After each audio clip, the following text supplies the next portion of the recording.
Welcome to the third of what is currently a four-part pilot series through the California Library Association, the Ursula Meyer training sessions. We're focusing here, as was the wish of the person leaving the bequest to California Library Association, on how to be a better advocate for California libraries and the communities they serve. We're delighted today to have Patrick Sweeney from EveryLibrary with us. Patrick has held a variety of positions with EveryLibrary. If you're not familiar with the organization, what you need to know up front is EveryLibrary is our political action committee nationwide, helping libraries with their political campaigns and other advocacy issues. Patrick and his partner over at EveryLibrary, John Kraska, have done a couple of wonderful books on advocacy and offering you guidance on how to get further into it. So what we're looking forward to today is Patrick drawing upon his vast experience. His current position is political director with EveryLibrary. He'll draw on that experience to give you some tips, respond to what you want to say. We are not going to hold up for questions till the end. We'll take them as they come. So use the chat. And I believe that pretty much tells you everything you need to know. Patrick, over to you. Thanks. I appreciate it. Thank you, Paul. So I'm really excited to be here. You know, California Libraries is where I started as an elementary school librarian. I in Santa Cruz, California at Green Acres Elementary, one of the best jobs I ever had. And if I could survive on $700 a month for 8 months a year, that's the job I would be doing. Unfortunately, I can't. So I became a library administrator in Lincoln, California, and then San Mateo County, and then Sunnyvale Library, all in the Bay Area, which, you know, was an amazing experience. And a lot of what I'm going to talk about today is built off my experiences there, and especially my experience coming into the library profession the year before the Great Recession hit. One of the things that I realized was that I have no idea where my paycheck comes from. Not only do I have no idea where my paychecks come from, I had no idea how to influence where my paychecks came from. In library school, you know, there's no class on the politics of library funding. There's no real training on modern advocacy tactics. And of course, ALA and a lot of the associations that I was a part of, you know, I didn't receive that kind of training about understanding how library funding is sourced, where it comes from, and how to influence it, which I think is really fascinating. So I spent a lot of time the years after that really diving into learning about advocacy and how it's done. And so a lot of what I'm bringing you today is from that experience. You can find me online is PC Sweeney everywhere. I'm Patrick in person, but I'm PC Sweeney online simply because there are a million Patrick Sweeneys on the internet, and I'm the only PC Sweeney. So please, you're welcome to message me there. I also put in the chat box my calendar link. So if you have any questions or follow-ups or interests or concerns after this session, feel free to reach out to me and throw some time on my calendar. I'm at calendly.com/PCSweeney, and we can have a conversation about that. So let's dive in a little bit. So first, I kind of want to talk a little bit about my own library advocacy failures. Like I kind of alluded to, I graduated library school the year before the Great Recession. I was brought in to manage the Lincoln, California Library, which is a suburb of Sacramento. When I got there, it was only me and the library director, Darla Wegner, and we spent about 3 months in a room together, you know, like a 10 by 10 room, putting together this library because it hadn't even been open yet. We got to set policy, we got to build the library, we got to build the opening day collection. It was really an amazing experience, except, you know, right after we opened, the Great Recession hit. I had to lay off half the staff that I had just hired 6 months prior to that. We had to shut down the number of hours that we had. But what I thought was really interesting was that the library was taking all of these cuts, and the division of government that was the police. And you might think, well, the police are really important, but there hadn't been a violent crime in Lincoln, California in over 30 years. So that really wasn't it. And I spent some time watching them and learning from them and seeing what they're doing because they are a municipal government. And we are allowed to do everything that the police do advocacy-wise as another as another division of the municipal government. And what I figured out was, you know, they've been doing this for a long time. They're very good at it. All of their advocacy bills on itself. They have great relationships in the community. They're able to call their friends into every meeting to have big conversations about the importance of the police during recessions, all that. In the library, we didn't have any of those things. So we were one of the hardest cut divisions. That was, of course, I think my biggest advocacy fail, where simply I just didn't know where my paycheck come from. I didn't know how to influence it. I didn't know how to build advocacy.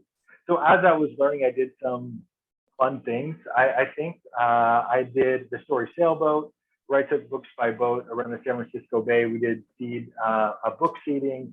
We did story times around Pier 39, those kinds of activities. But that wasn't really advocacy either. It was a fun activity. It got some interest, but it wasn't advocacy again. I did another thing where I offered $250 of my own money for anybody who published things about libraries and non-library publications, like whoever wrote the best piece in non-library publication would win a $250 prize. However, I still wouldn't call that advocacy either. That's for a lot of different reasons that I'm going to go into throughout this presentation. And it's largely because I just didn't know what I was doing, to be quite honest. I even won a movers and shakers for these things, and I'm very embarrassed that I called them advocacy, when I started my career. So I'm going to talk about how those weren't advocacy throughout this. I'm going to talk about what is advocacy as we go forward. One of the big things that I want to talk about is why we're even doing this work in the first place. Like, why are we learning all this stuff from politics? As part of our work at EveryLibrary, we go to conferences on the far right, we go to conferences on the far left. We're learning from political activists all over the country, from some of the biggest organizations, from some of the strongest activist groups. We're working with a number of organizations who have really strong advocacy skills and are doing amazing work around their causes.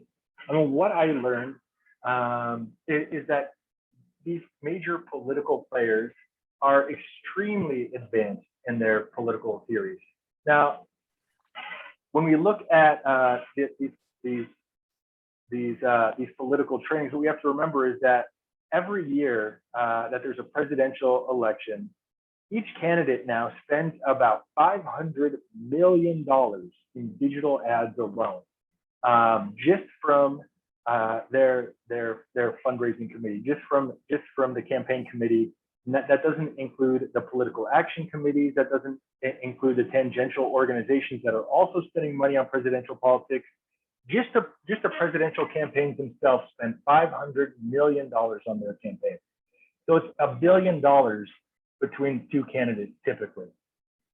They are getting some fascinating data back. They're really pushing the boundaries of what honestly I think you should morally do, but they're really pushing the boundaries on tactics and strategies that are really, really effective.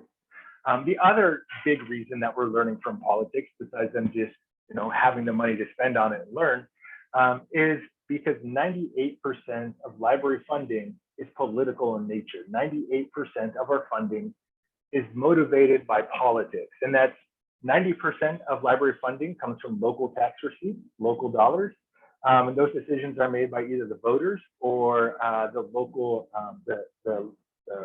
legislators, if that's the city council, if that's the county commissioners. 90% of library funding decisions are made at that local level. 3 to 5% of library funding comes from the federal government, 3 to 5% comes from the state government, and that makes up 98% of library funding. So it's really terrifying to me that there are no courses in most library schools that talk about the politics behind library funding. And we're going to really dive into that throughout this session. Now, one thing that I want to talk about is this concept of people-powered, which is the theme of this presentation.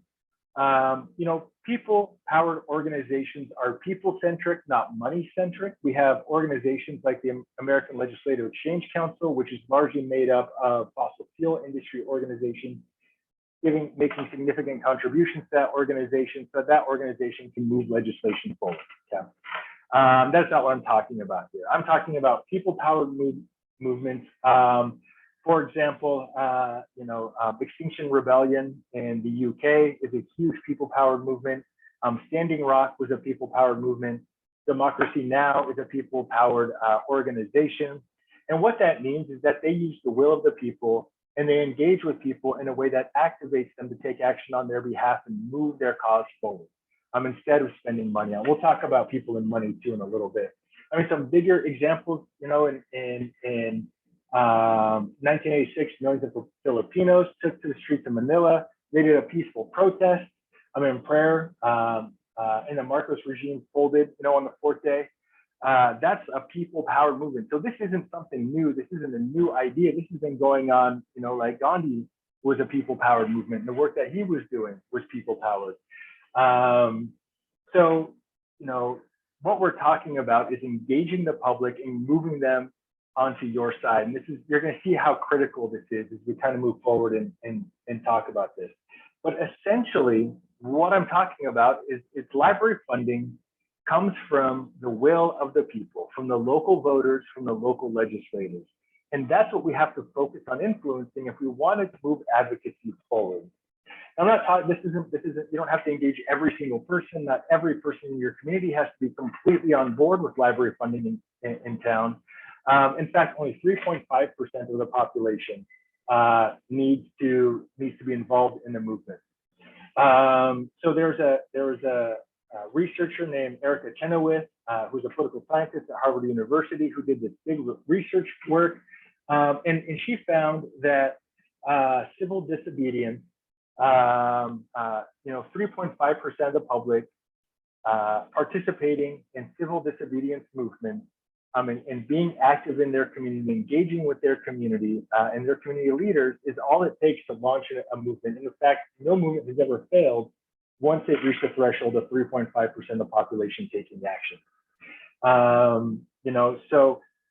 This is a really important concept. I don't want you to think that if you have, 1 million people in your city, I don't want you to think that all 1 million people have to be on your side. That's 35,000 if it's 1 million people. It's not a whole lot. 35,000 out of 1 million. We should be able to achieve numbers like that to start these movements for our libraries. Now, in order to start this, we really have to start looking at the data. Data is the first place that I always start here. When we're working with political campaigns, and at this point we've worked with, I think, 114 local library elections. One of the first things I ask is, have you done any public opinion polling? How do voters feel about your library? Because this is really important and critical information if you want to move any kind of advocacy forward. And I'll talk about the data and what data we're missing in just a little bit. But the data that we have comes from a study called Awareness to Funding. And there have only been a handful of studies across the country that look at the data around the data at the intersection of politics and library funding.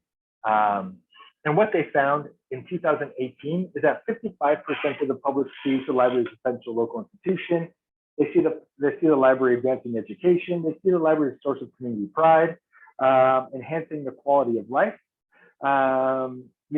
These are all above 50%.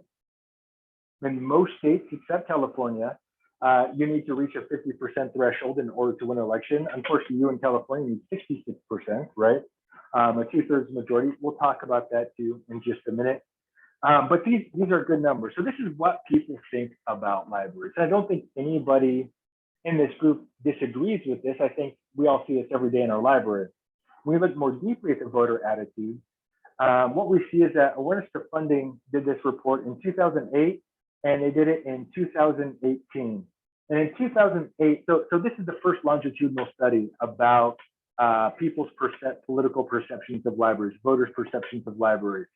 And what they found in 2008 is 37% of the public would definitely vote yes for the library. So it doesn't matter what was on the ballot. If they had the word library in it, people would vote yes, and they'd be happy about it, and they'd walk away. Then there's 37% who are likely to vote yes. This is an interesting group of people because these are the people who can be persuadable. These are the people you can talk to and answer their questions. They'll be like, oh yeah, of course, I'll definitely vote for the library. And then you have this 26% of the American public who are terrible people. And we don't need to talk about them too much, but they're not going to vote for your library. But watch what happens here. In 2018, when they reran that same study, they found that we lost 10% of the definitely vote yes group. 10% of them are gone. We lost 6% of the likely to vote yes for libraries, and we're now up to 42% of Americans are unlikely to vote for their library. This is devastating, and we hear this all the time, like, well, library campaigns are still succeeding at the same rate. Well, yeah, because we're at 42%, we're not at the 50% threshold that we're seeing. You know, once this 42% threshold goes over 50%, libraries are going to start losing campaigns at a significant rate. And once the voters stop voting for libraries, the legislators are going to stop voting for libraries. We are not going to be able to move forward a proactive legislative agenda in this country if the voters don't support libraries either. So this is what we're talking about. We're talking about a people-powered movement. We need to move voters to become more engaged, to have their questions answered in an authentic voice. We need to use the power of persuasion from politics, engaging the American public to start to try and rebuild some of these losses from the last 10 years. Now, what's interesting about some of this data is we've never heard anybody say, I hate the library. That's not where this data is coming from. That's not why they're voting no. The reason they're voting no is because they don't trust the government and they don't believe in taxes. And they want to see a well-funded library. They just don't want to be the ones to fund it.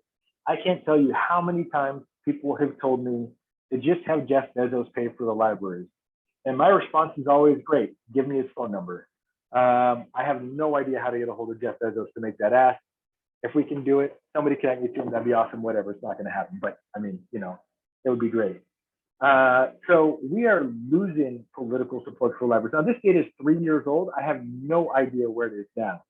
But one thing you might have seen in the last couple of weeks, and we've been tracking this for a couple of years, we've been talking about it for a couple of years, there is a strong anti-library movement starting right now.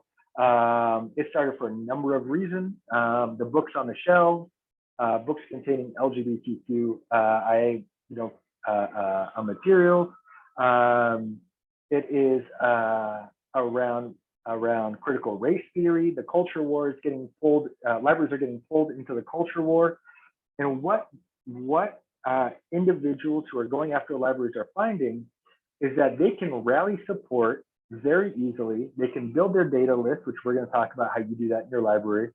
They can build their data set, they can raise money, and they can become politically powerful by going after libraries because libraries are untooled and unskilled to fight back. And that's a large part of why we're seeing it. Going after libraries is a major fundraiser right now for a lot of these organizations. And that's why it's happening primarily. When we look at the voter attitude, this again comes from awareness to funding, but the positive image of the library has increased, but the willingness to vote for it has decreased. When we look among our super supporters, the super supporters are people in the data set who love libraries more than just about anything else. Like super supporters give money, they volunteer, they're involved, they're engaged in their library in some way, or that maybe they're not engaged, but they always make sure to make a donation, or they always make sure to include the library in their activities. Super supporters dropped from 7.1 to 6.5%. So 0.6% within the margin of error of the study. It is a significant percentage of the 7.1%, but it's, we did lose a percentage of them. What's really unfortunate is that we lost 16% of them in their willingness to vote for libraries. So they support libraries significantly, but they're unwilling to vote for them.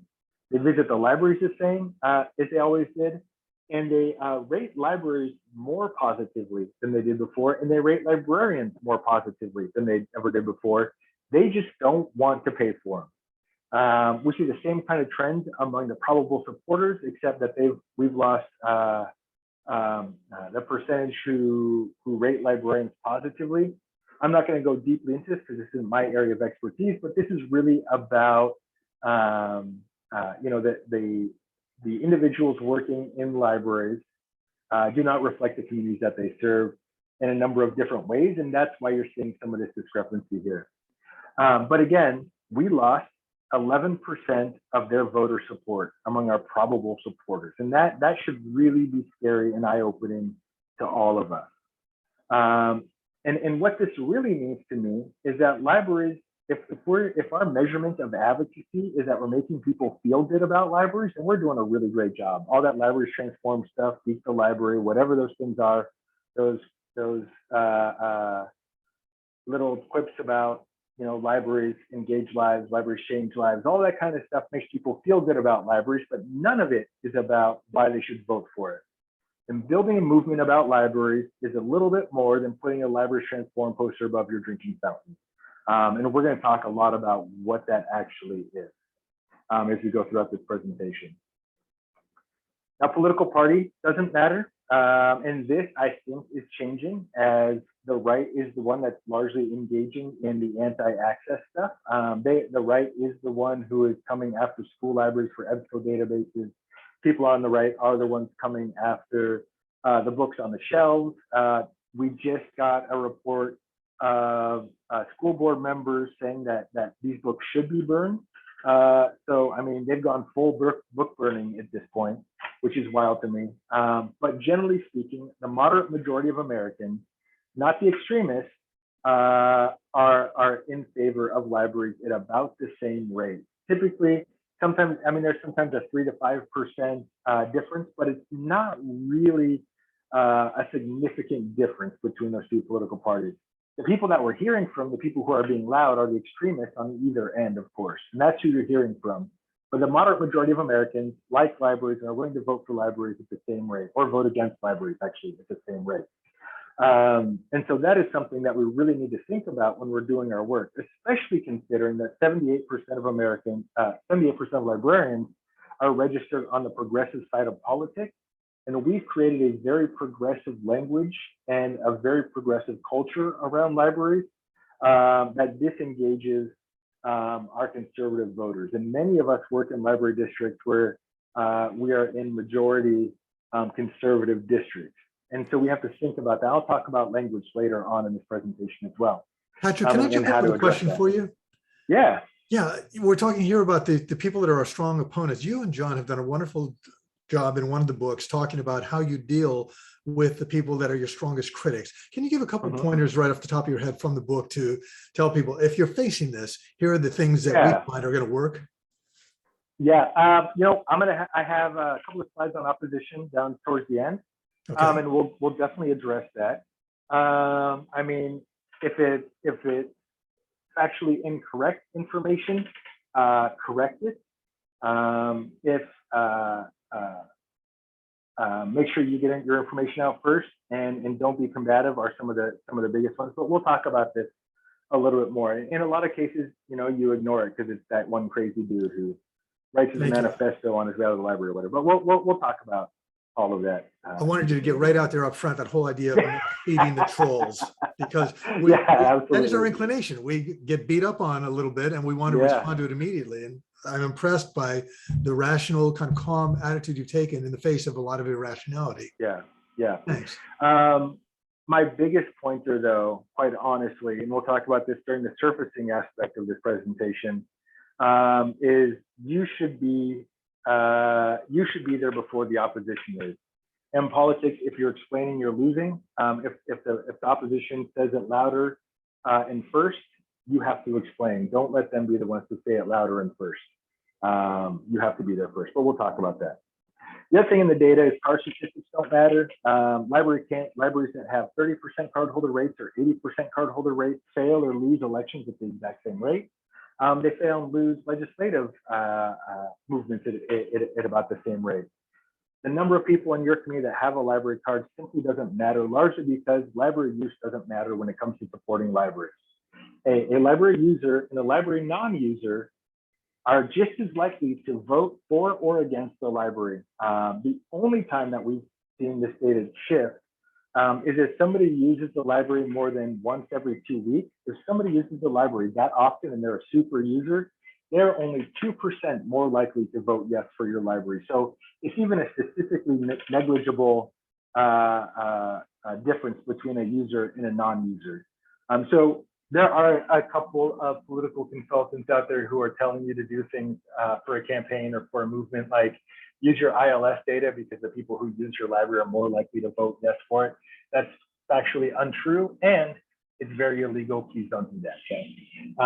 Do not use your ILS or your your data generated through public funds for your library campaign. That is illegal, and that's going to put you in a bad position. So please don't do that. But library use doesn't matter.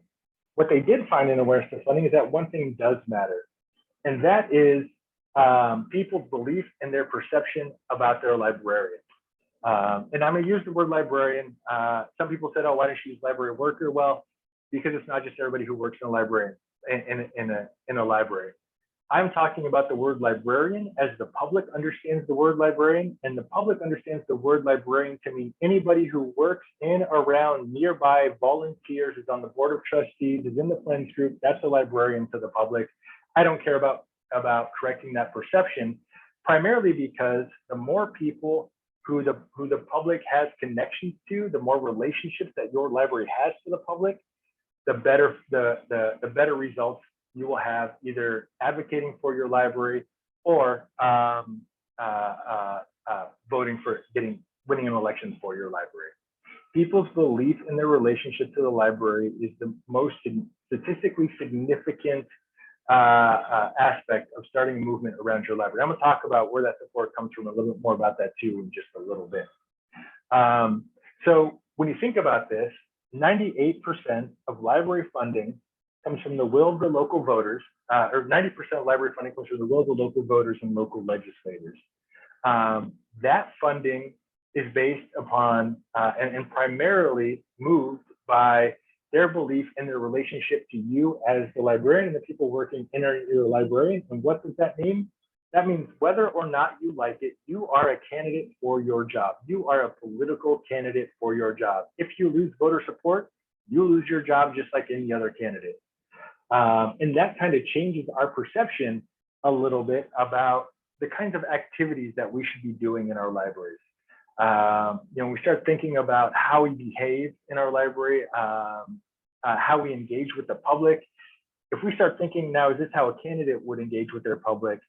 First of all, that's going to set you off in a very good direction around relationship building, coalition building, power mapping, engaging with powerful and influential people in your communities, fundraising. I mean, so much goes along with being a candidate that we can use every single day in our libraries. But you are the one who is making that change.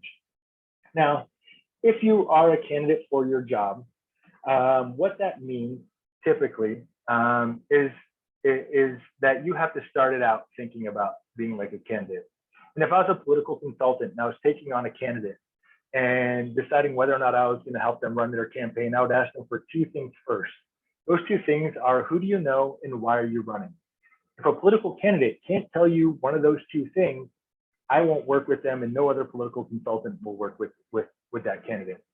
And just to put a point on this, my brother ran for lieutenant governor of California on the libertarian ticket, not super seriously. He only raised like $25,000 or whatever. And it's, it's a libertarian in California, so what are you gonna do? But I wouldn't work with my own brother because he couldn't tell me who he knew, and he wouldn't tell me why he was running. And that's how serious this is. In order to tell your story in authentic voice, you have to have a good call to service. Why is it that you're doing this work? Why is it that you're running for office? Why is it that you want to engage with the public and make change, bring about a better society for whatever? Why are you doing that kind of work? And if you can't authentically answer that, or if you think that, like a number of candidates do, that they simply deserve to be a senator, or they deserve to be because they see themselves in that role, that's not a good reason to run, right? What is your call to service? People see through people who just simply believe that they should be elected. And one of the things that you do with your candidates, you go through a sort of self-reflection process. And you can get a bigger example of a self-reflection process from our book, but you can also get it in any other candidate training book. Christine Pelosi wrote a great book called Campaign Boot Camp that I highly recommend as well. They also talk about the self-reflection. A number of the books that I have on my shelves behind me also have this self-reflection process in it, because this is how you start telling your own story to the public. And a good self-reflection, ask yourself a couple of questions. Why is it that you're doing the work that you're doing? In our case, why is it that we work in a library? What are you passionate about seeing happen in our work in the library?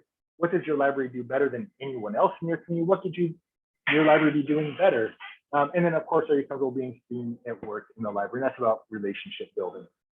So any slide throughout this presentation that has this little red dot in the corner is a time for us to allow you to do some work on your own. I'm just going to give you, 3 to 5 minutes to answer some of these questions.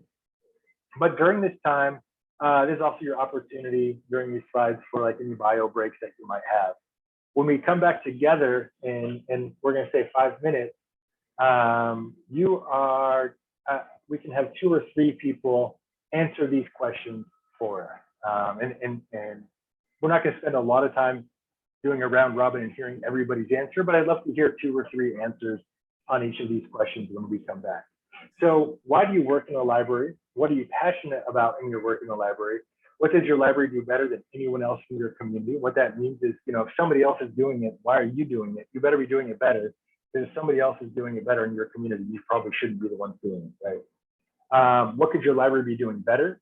This is a very important question, and I'll talk about why later on this presentation. And then, are you comfortable being seen at work in the library? So why don't we take 3 to 5? We'll take 5 minutes, and we'll come back at 1:39. Or I'm sorry, 10:39 your time, 1:39 my time.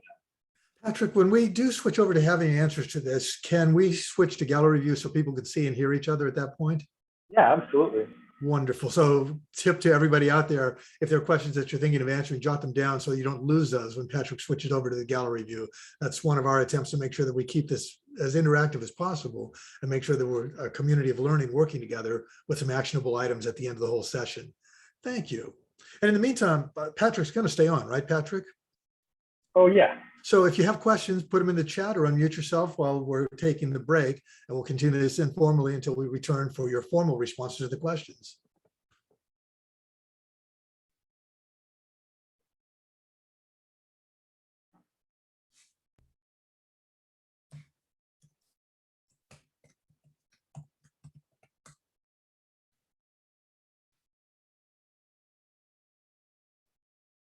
So for those of you that have not walked away and do have comments or questions, please put those into chat or unmute yourself right now. This is sort of like we're stepping out of the formal learning space and stepping into a virtual lounge to have informal conversation. So I'd love to do a pulse check right now in the chat. Please let us know if the pacing is right where you want it, if it's too fast or too slow. Let's see how we're doing on that side. And for those of you that are watching the archive version, in case you're not seeing chat, if we see comments in there, I'll go ahead and read those out to you.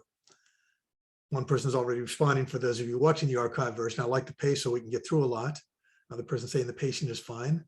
And if you are watching the recording and want to give us feedback, please don't hesitate to do that. I'm the consultant working with CLA on the project, Paul Signorelli, and you can always reach me by email at paul@paulsignorelli.com. Pretty easy to find on the net too if you have any problems there, or go straight to the CLA advocacy page where you'll find a list of our advocacy committee members. I think it's called the Legislative and Advocacy Committee, which is CLA's group helping to keep legislative issues out there and advocate on your behalf. Any questions from anybody, chat or audibly, about what Patrick said so far? I've seen a comment from Amri, pace is great for me. Wonderful. It is so encouraging. So questions, comments, observations so far from what you've seen and heard.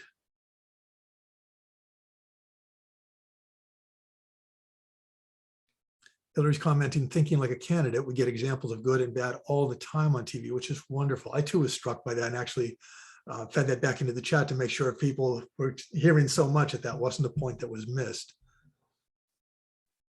And Amrit's noting in the chat gratitude for the PowerPoint slides that we put out for one of the previous sessions.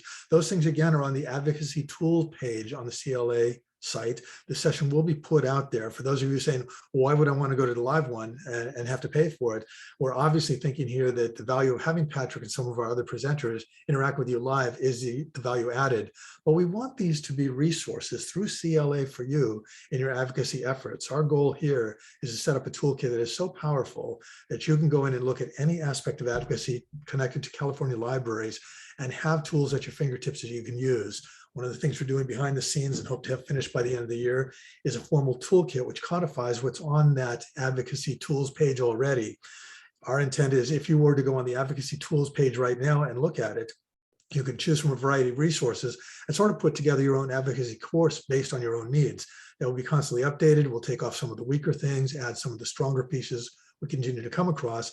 And we invite you to be our co-conspirators in this. If you're seeing resources that have been valuable to you and to your colleagues and they're not on there, again, email me links to those things and we'll include those in the toolkit and on that page if they're not duplicating things that we think are already stronger. But we really need your cooperation and your participation. As Patrick's saying, it's people powered. All of us working together are going to get us to a stronger position and be the kind of advocates we want to be for our communities. Chris is noting that enlightening, think like a candidate, the awareness of liberal and conservative audience as your voters is something well worth noting. Patrick, any observations you want to throw in while we're waiting to move on to the next formal part of this?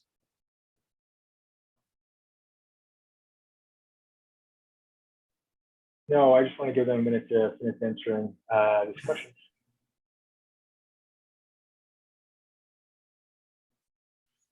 Quick pitch for the December session. As you know, we're trying to do these on the second Wednesday of each month, 10 a.m. Pacific time. And our next one, we're finalizing it right now. I'll be there with two other members of the Library Association Legislative and Advocacy Committee. We're going to tackle 4 or 5 advocacy issues that we think are important out there based on what CLA's advocacy highlights and legislative priorities have been this year. We'll talk about each of those things, including diversity and equity, including our role in libraries to support lifelong learning. We'll give you some information, a bit of background on that, and encourage you to tell us some of the best stories you have in terms of how, as advocates in those areas, you have been successful or not successful, and we'll brainstorm through that in our December session. And then January, February, March, we'll have new things that are just beginning to be lined up. And a pitch to all of you who are getting value out of this. If you want on-site versions of these things, contact CLA. We can arrange that with some of our presenters and new presenters that we will attract in. If you like the session Patrick's doing today, understand he is available to do those things. You could do that directly with him or through CLA if you wanted something that was very specific and timely to what we're doing here. So we're really trying to roll out over the next year or two an ongoing sustainable thing that meets your needs as advocates and makes it easy for you to be successful and connect to other advocates throughout the state. Again, what Patrick's telling us is the heart of our work here. It's people powered, and that starts with us. Great. So did everybody have a chance to answer those questions? Good. If I move this, do people see it in tile mode on this screen? Or do you just see my slides? Actually, Patrick, if you move over to gallery view, I think that'll give people a little bit more landscape to see each other, and we can encourage them to unmute so that we go through there. Can you not see this in gallery mode right now? I'm still seeing your screen and I'm seeing stuff down the right. Actually, let's do a reality check here. Those of you that are seeing this without Patrick or Holly or my access, let us know. Can you see each other? Yes. Okay, one person saying no, a few people are saying yes. All right, Patrick, I think we're probably good to, well, actually, there's a couple people that cannot see it. It all depends on how they've set their settings. And rather than go through the tutorial here. Sure, no problem. Let's just try and move forward. I think you have to switch to gallery view on your side. I don't know that I can do it on, because mine's on gallery view. I don't know why you can't see it. Hold just a second. Holly, is that something you can handle?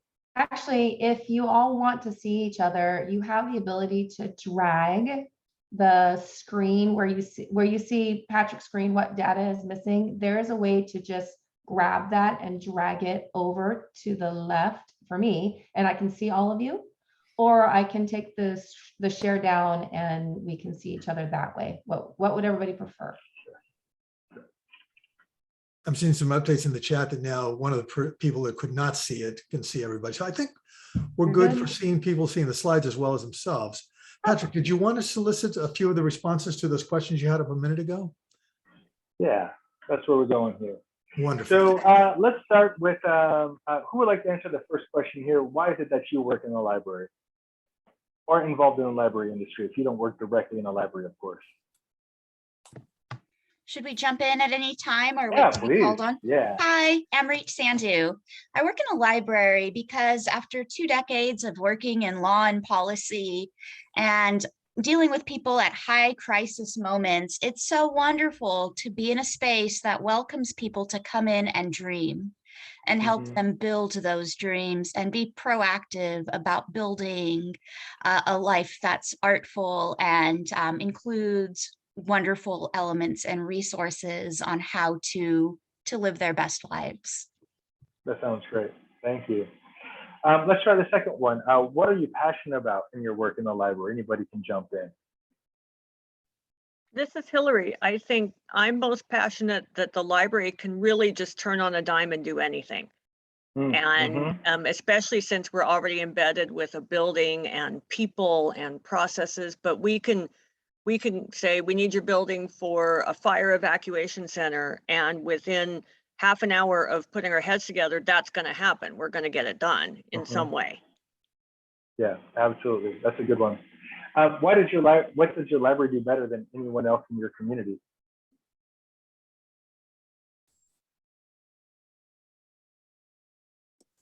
This is Jane. I'm going to echo what Hillary just said, because that just strikes me. So many of our employees in our county ended up working for, because of library buildings being closed, they end up working in the counties. When they first started the contact tracing efforts, I won't say successful, but the library employees were able to go do that for the county. So again, on a dime. Yep, absolutely. That's a great one. The tough question, what could your library be doing better? I'll throw out, we have buildings all over the place that are closed a lot. And then, so we've invested in this infrastructure built in communities and they're just closed a lot. So one of the things I think we could be doing better is how do we make that investment pay off 24/7, not just with wireless, but stuff outside and stuff the community can have a key to. And so to me, that's something we could be doing a lot better. I'm going to jump on top of what Hillary just said, Patrick, and add in the idea that when I was at San Francisco Public over a decade ago, one of the things that the library was really good at, even at that point, was going out into the community as well as expecting people to come in the buildings. There was a real sense that the library no longer was simply a collection of buildings, but it was a blended experience of people interacting online, interacting face-to-face, and the librarians going out, especially the teen librarians, go out into the community during after-school hours, talk to the teens in Cite and some of their other buildings or community centers. And it created a sense that the library was spread throughout the community rather than being something where you had to go in only when the buildings were open. I think that set a positive tenor for many of us during COVID when so many buildings were closed.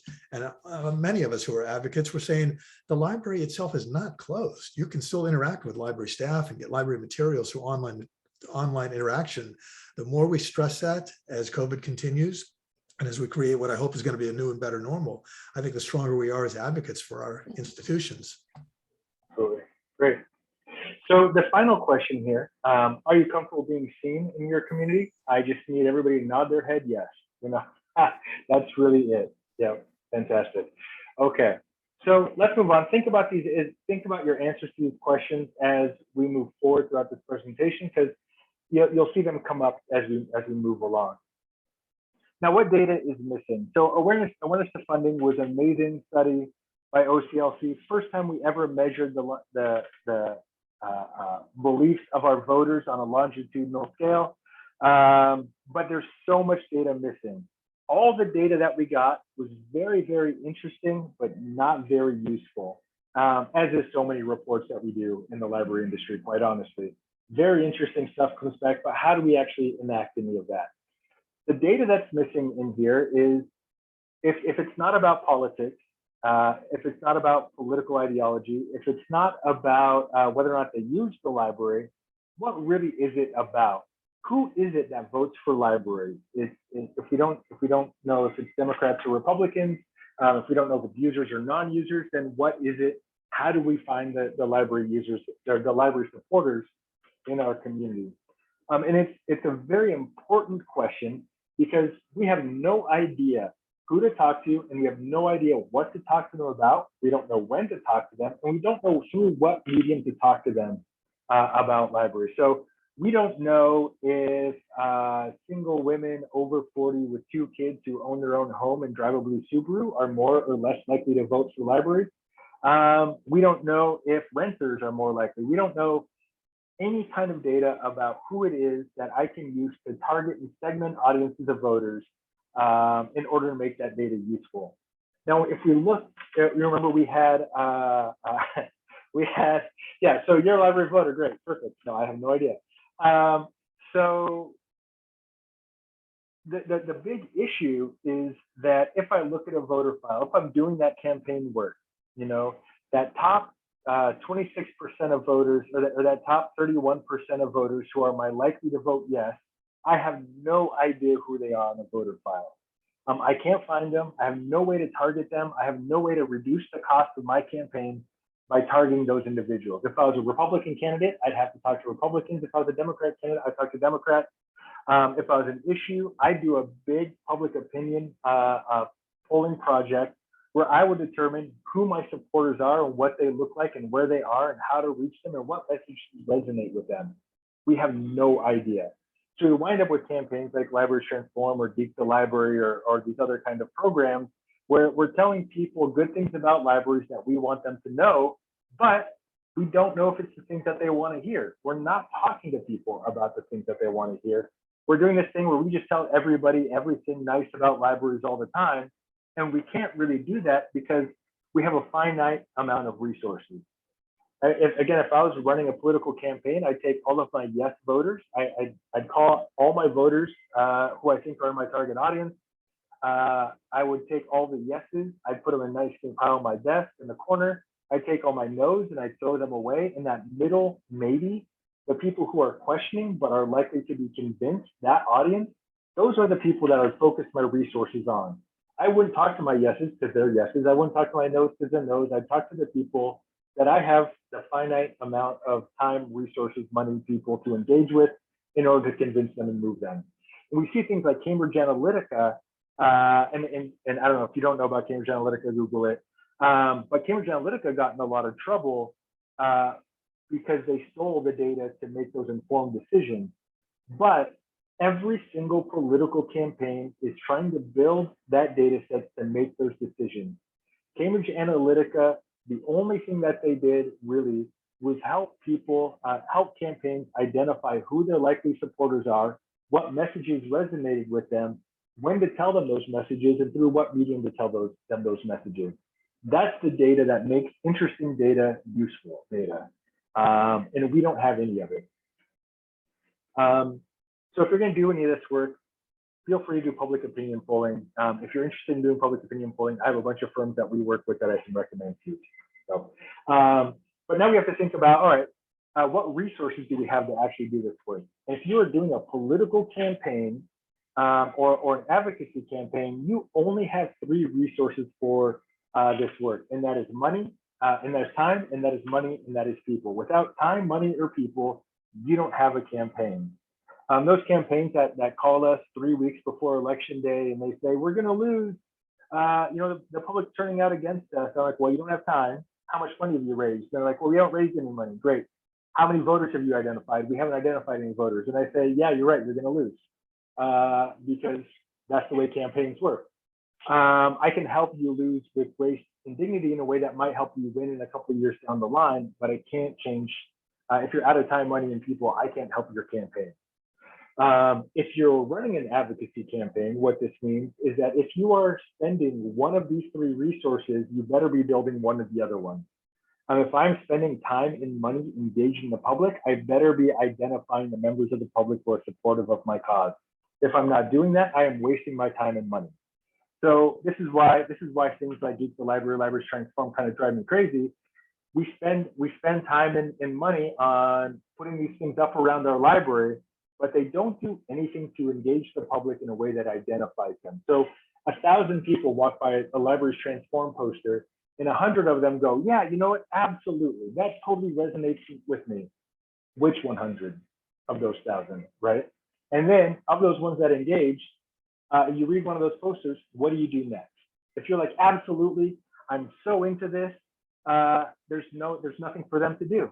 It's just a nice thought that they had about libraries for a fleeting moment, and they moved on with their lives, and we moved on with our lives, and we checked advocacy off our list of things to do, you know? That's not advocacy, it's just not, okay? You have to be spending time and money to get people, you have to be spending people and time to raise money, you know? You spend these resources to get one or the other one. And that is how advocacy truly works. Political power, though, only comes from two of those three resources, and that is people and that is money. I touched on it earlier with Alex, who has money. They contribute to campaigns. They contribute to PACs. They ensure that politicians know who they are through their money. And all Alex has to do to move the fossil fuel agenda forward is they write legislation called model legislation. They put it on the senator's desk. The senator crosses out Alex's name, writes their own name, and that's how a bill becomes a law in America. Because Alex has put the money behind it. The other way that it happens, though, is if the people start the movement. And this is something great in California or terrible in California, however you want to look like it, but anybody can put anything on the ballot in California. You can launch a people-powered movement among the voters in California by putting something on the ballot, engaging the public, identifying the voters, and moving through that process, right? People and money are what make things happen.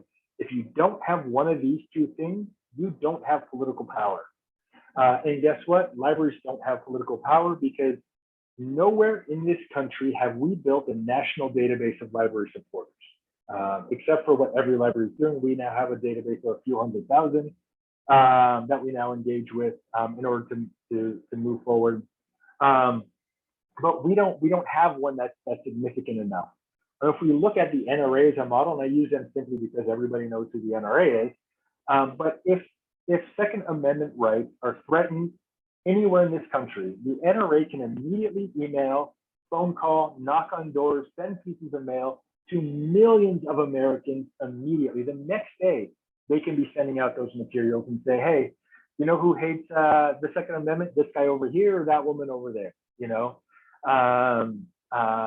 They can move the people through those email lists, through those contact lists, through their list of identified supporters who they know how to contact, they know what mediums to contact them with, and they know what messages to tell those people to get them to movement. We don't have any of that. We should be really terrified that we are losing voter support, and we don't have any of the resources necessary to rebuild it as an industry. You know, a national database of supporters should have been something built 40 years ago when people started doing this kind of work. And the NRA started doing this work in the 70s. So 50 years ago, you know, libraries have never done it.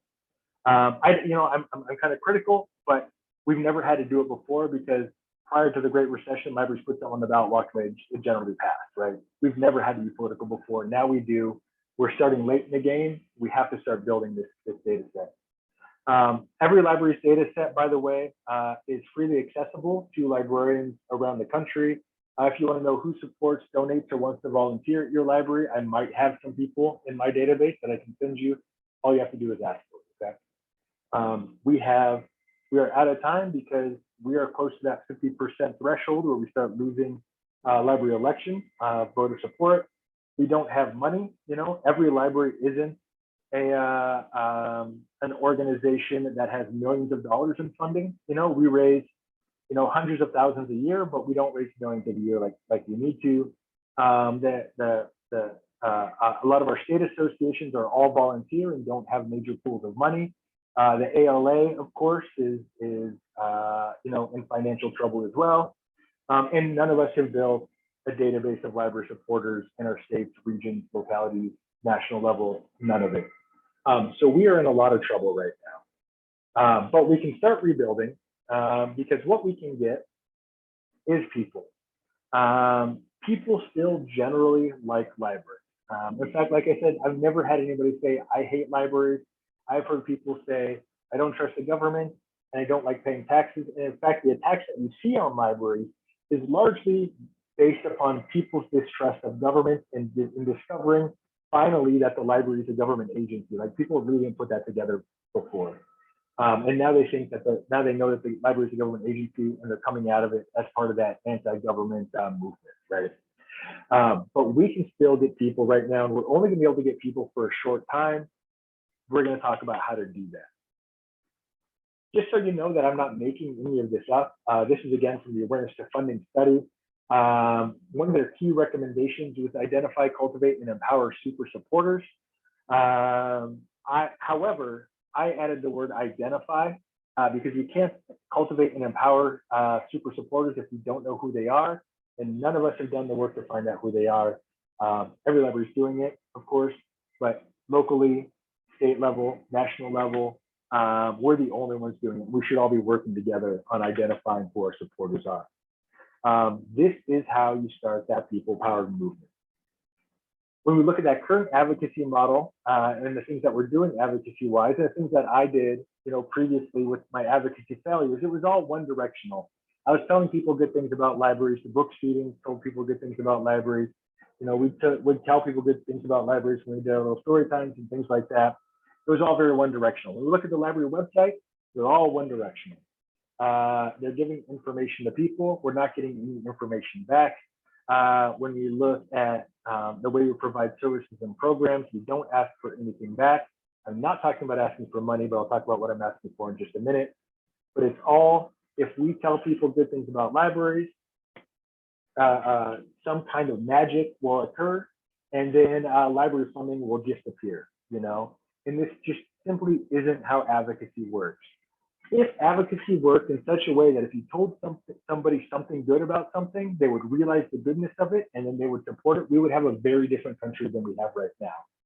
The things that get funded in this country are the things that have money and people behind them for good or for bad. You have to move those people forward. I mean, if you're not moving people forward, you are not doing advocacy. What we're doing leaves so much out of the work that we're doing. I'm going to talk about our audience engagement roadmap in a little bit that'll really expand everything that we really need to be thinking about when we're doing true advocacy work. But we are really just doing the top level stuff. And I go on the same tirade when we talk about marketing in the library industry. We have people who they put up a billboard somewhere and then everybody's like, write a book about marketing because you're a marketing expert because you put up a billboard. That's not marketing either. That's leaving a lot out of marketing. The same thing happens with advocacy. Oh, you did a great job doing advocacy. You made a poster, you made a billboard, you did a radio ad. None of those are advocacy activities. That's just a visible part of advocacy that we all see during campaigns and elections. Actual advocacy is done in the back rooms, it's done in the offices, it's done with data, it's done with a lot of other activities, measurable results, actual goals, strategic plans, like a million things go into a proper advocacy plan. So please don't get caught up in thinking, any of those kinds of activities like posting on Facebook isn't advocacy.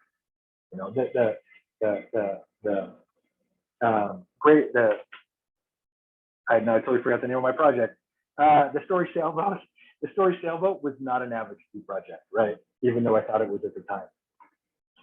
A real advocacy model looks like this. For everything that you do, you get something back. In our case, it should be people. And there's a number of ways to do this. And we're going to talk about that throughout this presentation as well. But essentially, it's like this. If you do a story time, pass around a clipboard to ask for people's name and email addresses. So you can identify, so you can build a list of people in your community who have children, who are interested in children's activities. You know who those people are. If you are, if you put up a blog site on, if you put up a blog on your website, give people an action to take afterwards. It's all about calls to action, thinking about what you want the people to do after they do that thing, after they read that thing, after they engage with that content. What do you want them to do next? And making sure that they know what to do next. That's how you build an advocacy campaign. If you just think about this and take this slide away from this presentation, I'd be more than ecstatic. If you want to go farther than this, and what you need to realize is that if you are spending money and time on your advocacy, you should be getting people back. You should be getting money back. Your advocacy should raise more money than you are spending on it. If your advocacy is a cost center and not a revenue center, there's something wrong with your advocacy.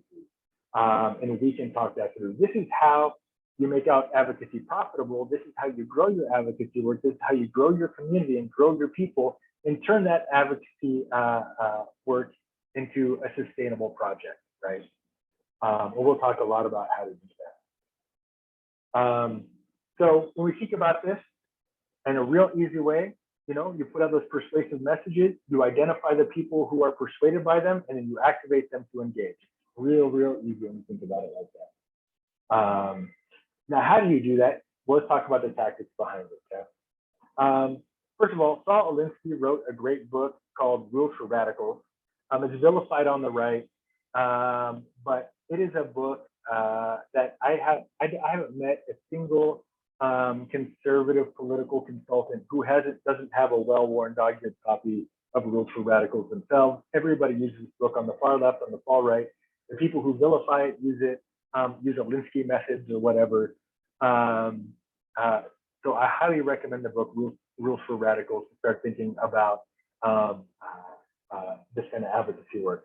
But one of the things that he said that really stood out to me was that it is necessary to begin where the world is. If we're going to change it to what we think it should be, that means working within the system.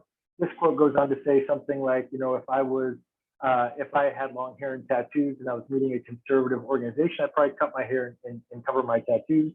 And that's largely because it is much more easy to move a group of people forward if you are a part of the group. If you are outside the group and you're screaming at them to change, they are going to hold fast in their position, and you're probably going to strengthen their resolve around their position. Movements start from within, they don't start from without. You have to engage the people where they are. If it's conservatives, this is things like using conservative language to engage with them. If they're progressive, using progressive language to engage with them, right? Showing up where they are and speaking the language that they speak and talking to them and engaging with them in a way that's comfortable to them is how you build the trust and how you build the relationships that you need in order to move forward, okay? Something else that we use a lot is called the Heypop Rule. Ken Haycock, as many of you know, we just don't have a better name for this. He's just the one who brought this to our attention. But he sat us down when we first started EveryLibrary back in like 2013 or 14, or a few years after we started EveryLibrary. And he said, you know, why is it that people do things for other people? How do you motivate people to do things for you? And what's the biggest motivator to get people to do things for you? And it turns out, like, when he asked us that question, he asked, you know, why is it that your buddy helped you move? And my response was, well, because my buddy likes me, which I think is generally what a lot of people think. But what the psychological research shows is that what motivates people to do things for people is not that they like them, but it's that they perceive that that person likes them. If I don't do things for somebody because I like them, I do things for somebody because I perceive that they like me. And that is a very interesting idea, because that puts the entire responsibility on that relationship on me. I'm building and putting forth the perception that I like the person that I'm working with. Now, when I first learned this, it really changed the way I was doing a lot of work in my community. You know, there are some people who were antagonistic towards the library that I was working in, but showing up in the meeting and just putting forth this idea like, you're my buddy, you're my friend, we go fishing on the weekends, whatever I need to get in my head to put forth the perception that I like the person that I'm working with on this project, really helped move that project forward. I got more agreements out of them. They were more interested in working with me. If somebody thinks you're against them, they're less likely to work with you, right? I think that's super basic. The other guiding principles I want to talk about is that libraries are not neutral. Nowhere am I asking for you to make your library neutral when I talk about library languages. I'm not talking about not having a stance. I am not talking about being neutral. Libraries are political. We stand for ideologies that are political in nature: First Amendment rights, access to information and reading material, you know, a number of other issues. Libraries have political stances. However, where people get confused is that they conflate partisan with political. Libraries are nonpartisan. Your library cannot go out and say Democrats are bad or Republicans are bad or Democrats are good or Republicans are good. Your library cannot do that. You cannot take a partisan stance, legally speaking. Okay? And you really shouldn't, because that's half your voters. So don't conflate the ideas that libraries are political with libraries being partisan. Those are two very different things. You can be political, you can't be partisan. Okay? As we kind of talked about throughout here, our strategy is not to get users in effect. Users aren't the ones who take action on behalf of libraries. They aren't our strongest supporters. They aren't the people taking the most action. We are not trying to gain more users with our advocacy strategy. And I see so many library organizations whose number one strategy is getting people to use the library because they believe if they just use the library, then they'll love us and they'll always vote for us. I've never seen that to be true. I've worked on campaigns where I've walked through the library and talked to the people at the computers and said, you know, how are you voting for the library? The dude sitting at the computer told me he was not voting for the library because he believes taxation is theft, even though he's sitting in there using that library, right? It is not to get users. We also know that a number of non-users support our libraries. Like there are so many libraries named after people who gave millions of dollars to the library but have never stepped foot in them. We see that all the time too. Our strategy is not to raise awareness. We see libraries spending significant money raising awareness about their library, but people know libraries exist. They're embedded in the foundation of this country. People know libraries exist. They might not know everything that you're doing, but that's a different conversation. You don't need to spend money on raising awareness. You need to spend money, time, resources, identifying your supporters. Okay? And what's interesting about identifying your supporters is that you will also increase the number of users, and you will also raise awareness about your library, but you will also identify your list of supporters and build your political power and influence in your community if your end game is identifying supporters and not those others. I do want to make a distinction between strategy and tactics. Strategy is we are going to identify 300 new supporters by March. It is measurable. There's a timeline. There's a deadline. You know, that is an advocacy strategy. A tactic is how you're actually going to do it. We're going to do it through Facebook. We're going to do it through Twitter. You know, social media isn't going to save us, but it's a tool to help us be saved. You know, we see so many libraries tell us that they have a great strategy. They're on Facebook. They have a great strategy. They're doing direct mail. Those are all tactics. Those aren't strategies. When I ask them how many library supporters they have, I have yet to find a single library that can tell me how many library supporters that they have in their community, and that terrifies me significantly. We have 4 kinds of supporters: relational, ideological, aversion, and access. This is the same thing that you see in fundraising. It applies to just about anything that you want to get people to do. If you want them to show up to the council and speak on your behalf, if you want them to write letters to the editor, if you want them to make a donation, if you want them to vote for you, there are 4 kinds of supporters for those activities. Relational are the people closest to you. They are also your strongest supporters. This is your family members, this is your neighbors, this is your colleagues, this is your friends. These are the people who know you, trust you, believe in you, and understand who you are and what you're doing. Those are relational supporters. This is why in awareness to funding, they found that the single most motivating thing was people's belief in relationship to their librarian, was because that's what fundraisers have known forever. You know, that's what political consultants have known forever. That's just new information to us, right? Ideological supporters are people who you don't know, but hold the same ideology as you. So they believe in education. The library works on education issues. That's how you engage with them. They believe in the economy. The library helps support the economy. That's how you engage with them. They believe in public safety. A more literate community typically has less crime rates. It's about public safety. They're ideological supporters, right? Aversion supporters are people who vote or take action on behalf of one thing, not because they're in support of that thing, but because they're so against the other. Like I voted for Trump because I was against Hillary, or I voted for Hillary because I was against Trump, whatever way it is. You know, it's not that I was for that person, it's that I was against the other person more. Now, libraries don't typically have access supporters. Even some of our bigger, better funded ones don't have a lot of access supporters. Access supporters are people who, they gave to Biden's campaign because they want access to Biden, right? These are people who give to major nonprofits because they want access to the board members on those nonprofits.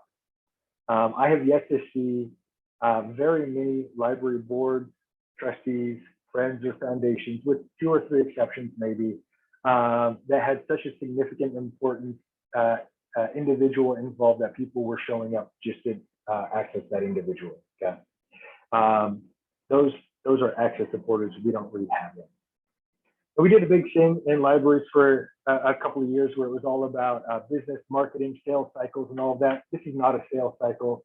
I don't believe in that because that is not how libraries are funded. We are not funded based on the number of books we check out. Even if you are funded based on the number of books that you check out, that's not really how you're funded. The amount that you're funded per book that's checked out is dependent upon the will of the local voters who are willing to give that to you, right? It is about who supports your organization. And that means it's a ladder of engagement. It is not a sales cycle. A ladder of engagement is a really useful tool just for visualizing how advocacy actually works. People who are unaware of an issue need to be made aware of an issue. After they're made aware of the issue, they need to become observers, which means maybe they take some small, meaningful action, like liking you on Twitter, following you on Facebook, signing up for your email list. We're there now observing the work that you do actively. Once you get them there, you find out a little bit more about them. You engage them with messages that resonate with them to get them to take larger actions. They become supporters. Once they're supporters, that's where they really start moving in your direction. Large donations, volunteering, etc. You can look up Barack Obama's ladder of engagement, which I think is really fascinating to read through, but I won't go into it here just for time. If we blow this up to understand it a little bit more, this is what an audience engagement roadmap looks like. This is what a ladder of engagement looks like blown up. You start with some segment of data. And this is that data that we're missing. We have no idea who supports libraries or why, so it makes it very hard to build this initial audience. But this initial audience is really important because if you get this initial audience right, all of your other activities will be far more profitable. Far more people as a part of that audience will take action. If I spend 5 cents putting an ad in front of somebody who doesn't care about that ad, I wasted 5 cents, right? And if we have finite resources, we cannot be wasting that kind of money.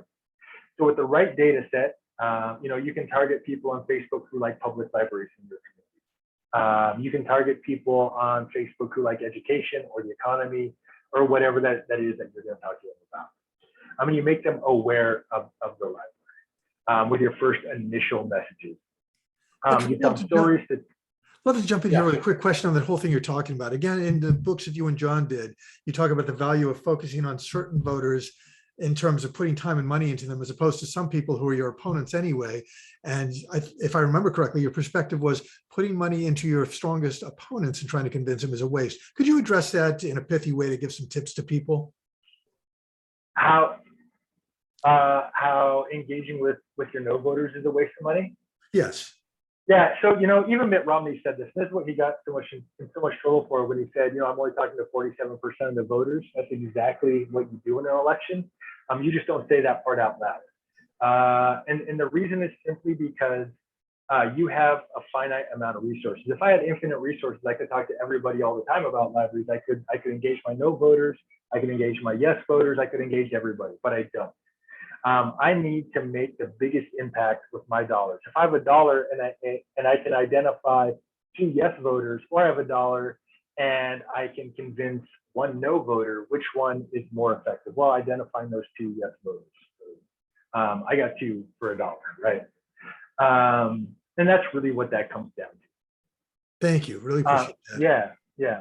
So these people are unaware. Now we have an education contact, story, statistics, email, social media, vision of future. This is Libraries Transform, Geek the Library. Don't throw those posters out. They still work. All you have to do is do some small ask, like us on social media, print out a bunch of stickers, stick them to those posters that say like us on Facebook here.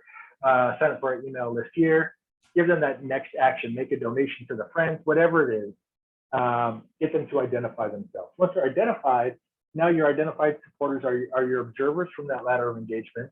And now you have to find out what it is that they truly care about through surveys, polls, enhanced files. And once you know what they truly care about, you can start messaging them in a way that's meaningful to them, through medium that's meaningful to them, about the issues that they care about most. And that's how they become radicalized around your cause, right? This is when people put on the Trump hat or the Hillary sticker or whatever, you know. You do that, and that's that self-identification contact. Patrick, You know, a really interesting comment in the chat here from Amrit. The comment is interesting to think about this data gathering within entities that value privacy. Can you briefly address the difference between information gathering and protecting privacy from the point of view of what we do in our institutions? Yeah, this should all be opt-in. I am not talking about, well, I have so much to say about this, honestly. So this is all about opt-in. What I'm talking about is getting people to opt into the system, right? And getting them to opt in at various points in the system, so people are opted in.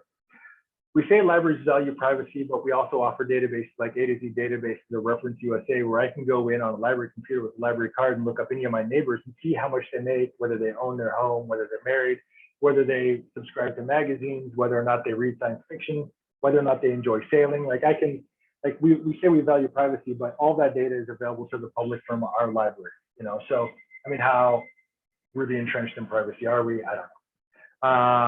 It's an interesting talking point, and I do think that is a gut reaction to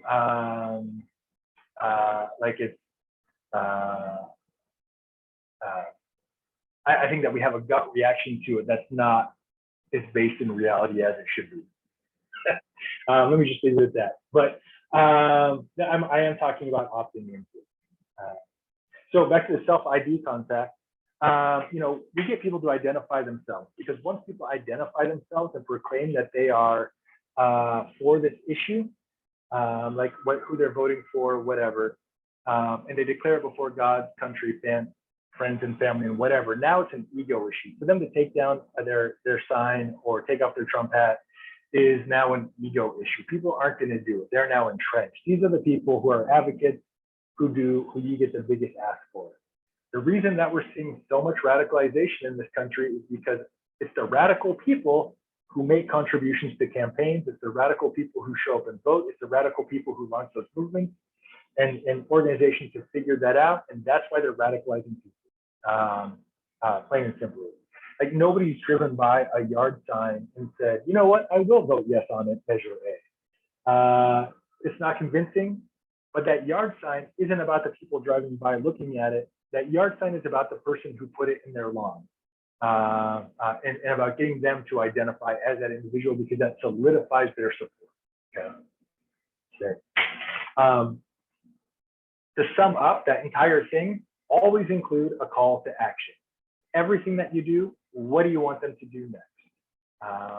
And there's a lot of ways to automate this through various digital tools, tools in the field work, Canvas and phone banking. You can build this stuff into your work every day, but always include that call to action. And by including that, this is how you move people along these funnels and paths. You have that initial audience, you target them on Facebook, where they move themselves to that data collection IDL platform, where then you can retarget them to make a donation or volunteer, become an advocate. This is what it kind of looked like when we worked with CLA on the IMLS issue, when Trump was cutting IMLS. You know, we built a data set for a target audience. We target them on Facebook, where they're driven to take action on a action site, where we got their name and email address, where then we could ask them to donate. We could send direct mail or another piece of email to ask them to donate again. And this was largely automated by our system, you know, and you can build this automation. I'm not going to dive too deep into this presentation, but look up platforms like Nation Builder or EveryAction to see how you can automate this process. In order to really get this moving, you have to go through this process called surfacing. And every campaign, even if you're not going to the voters anytime soon, or you don't have a legislative issue that you're facing soon, or you're not worried about an anti-access movement in your community, you should still be surfacing it. Surfacing is what you do before you make an ask. It's everything that a candidate does before they announce that they are running for office publicly. We see it most often in our libraries because they put out a book. And in these books, and the reason that this is so effective is because before you ask somebody for something, they're more willing to listen to you. Once you start asking people for something, now they're skeptical about why you're telling them things.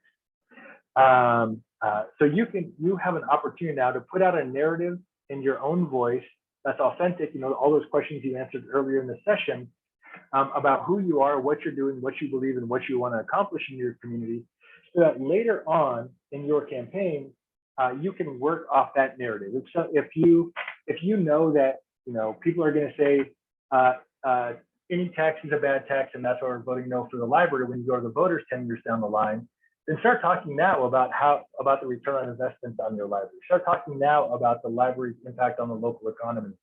Start addressing those issues now, so that later on, when somebody tries to say, hey, any tax is a bad tax, the public already has a counter narrative in their mind to that, right? Because it's embedded in them for the last 10 years. Start surfacing your campaign right now. And this is so important because in a messaging vacuum, people will fill that messaging vacuum. If you don't tell the people how much if you don't tell the public how much that project will cost, they will invent a number, and that you will never get away from that number.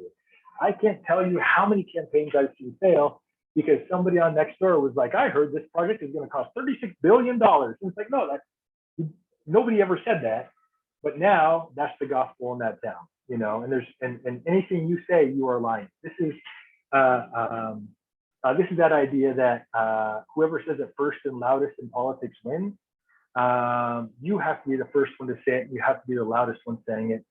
If you don't fill that messaging void, somebody else will fill it for you. We have a lot of pathways to do this work. You can develop your own narrative. You can write the book. You have opportunities to write your book through your annual report, through your budget, through the things that you're putting out publicly. Tell the story of the people who are impacted. People establish their expertise. So like when you saw Mitt Romney show up on CNN Money, he'd be wearing glasses. But when he's out doing down home, stuff, he didn't have the glasses, his sleeves were rolled up or whatever, right? He's showing up on CNN Money because he's establishing his monetary expertise and he's acting the part, he's playing the part. You put together an exploratory team that does the polling work, the data work to help you launch your campaign. You get some endorsements from people who are telling you that they would like to see you run, that they would like to see the work that you're doing impact the community. Find those people, get them on your side, and then you launch your campaign. Okay. Now we see this a lot. In the general thing. You probably never thought about it this way, but when the Institute of Museum and Library Services was threatened with defunding by Trump, nobody in the public knew what the IMLS was, and very few librarians knew what IMLS was. So before we could even get people to sign a petition, we had to spend significant money explaining to people what IMLS is, even though the 5 years before Trump, the Republican blueprint budget zeroed out IMLS funding. We knew it was coming as soon as there was a Republican president, and we never took the time to surface what IMLS was so that when it was actually cut, we could start talking about it. Lord Ingo Wilder Award, the same thing, when we changed the name of that award, when ALA changed the name of that award, the public was outraged because nobody had done the work of explaining to the public why it should be changed before that change was actually made. We're seeing the same thing with EBSCO databases. And we're seeing the same thing with Drag Queen Story Hour, where libraries are just thrusting Drag Queen Story Hour upon an unsuspecting public. But if libraries had spent time humanizing their performers, talking about what drag is and what drag isn't, and a number of other aspects around that to really humanize who these people are and the work that they're doing and what's happening, you wouldn't have had the same outrage, We're seeing it the right is doing this, just so you know, this isn't just a library thing. Right now, the right is moving, or not the right, the libertarian right, I guess, is trying to move towards decertification. And what that means is that you don't have to have a certificate to be a doctor, a lawyer, anything. And in order to do that, they need a narrative that progressives will believe in. And the narrative that they found is they found this woman in Georgia who was braiding people's hair. You need a certificate to braid hair in Georgia because health and safety concerns, even though a lot of people know how to braid hair already. The health and safety concerns are the real issue. She was hiring non-certified people to work in her shop because she could pay them less and she could make a higher profit. Certified people cost more, right? And so that's why she was doing it. Well, now the right latched onto this, and they're publishing tons of articles in like Ebony magazine and even Far Left magazine that are saying, isn't it terrible that we're hurting marginalized communities with the certification process? And we're seeing progressives pop up and say, yeah, we should get rid of certification, simply because the right is surfacing it in a way that resonates with the left. Okay, it's a very fascinating process. I'm going to give you guys like 2 or 3 minutes to think about some ways that you would surface your messages in your library, and some of the things that, and some thoughts that you have around surfacing. You can take a bio break right now if you like, and then we'll come back in 2 minutes. As you did in our earlier break, those of you that are going to stay right in front of your screens there in our virtual lounge here, feel free to unmute yourself with observations or questions about what Patrick's been covering, or any other questions you have at this point before we get into the final segment of our session.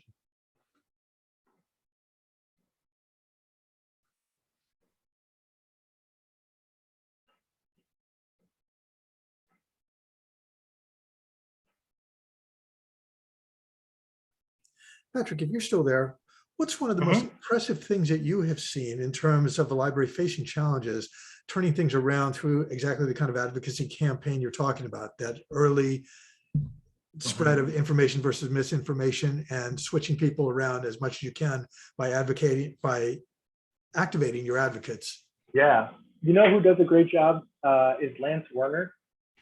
I always forget if he's in Michigan or Missouri. Anyway, Lance Werner is a library director, and what he did about 2 years before he went to the voters is he showed up at the Tea Party's office and opened up his budget books and answered any questions that they had about his library budget. Nobody from government had ever showed up to the Tea Party with authenticity, with caring, with concern, with empathy, with belief, and had an honest conversation with them. Now, I'm not going to say that the Tea Party all turned out and voted yes for a new tax. I don't know that that's the case, but they sure didn't show up against the new tax, and that is just as good sometimes, And what we often see is that a lot of the anti-government movement is because people don't understand how government works, and government has never reached out to them. Government has never shown the people the respect to show up where they are and have an honest conversation with them about their tax dollars, what they're doing, what they're saying, where they're going. They'll put out reports that they just expect people to read, send in reports that they just expect people will happen upon or read or whatever, but you really have to show up where they are.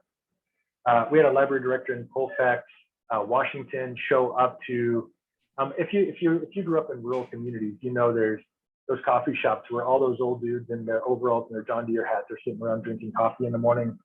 Those are the town gossips. Those are the people with power and influence in the community.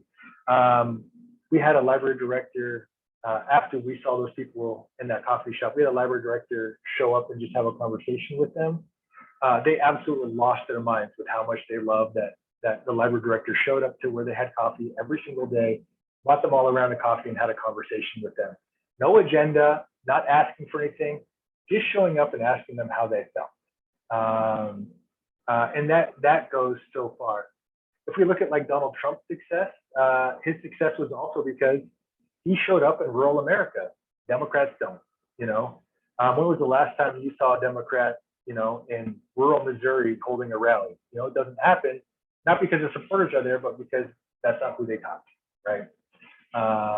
People felt heard and listened to in spaces of America that had never felt heard or listened to before. And that was so powerful, meaningful to them that they supported Trump, and that's a large part of it. Pat just put a comment in the chat that so reminds me of the Measure S library tax campaign to which I co-chaired. I totally agree. We must start surfacing for the future, even though it passed with great success in Stanislaus County. And as I think of what you said, and Pat's follow-up comment there, the importance of showing up at those coffee meetings, can you speak to the importance of listening rather than going in to advocate at these kind of coffee meetings? Yeah, I have slides on that. Let me get to it. You're prepared. I don't want to go too far. Yeah. So real quick, does anybody want to tell me one of their ideas for surfacing?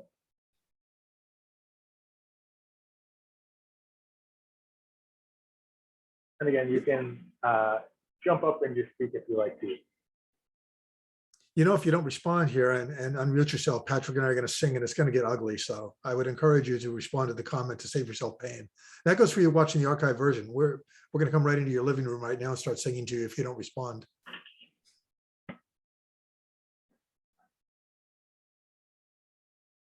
Let the record show that Deborah Doyle responded with laughter, but no comments yet.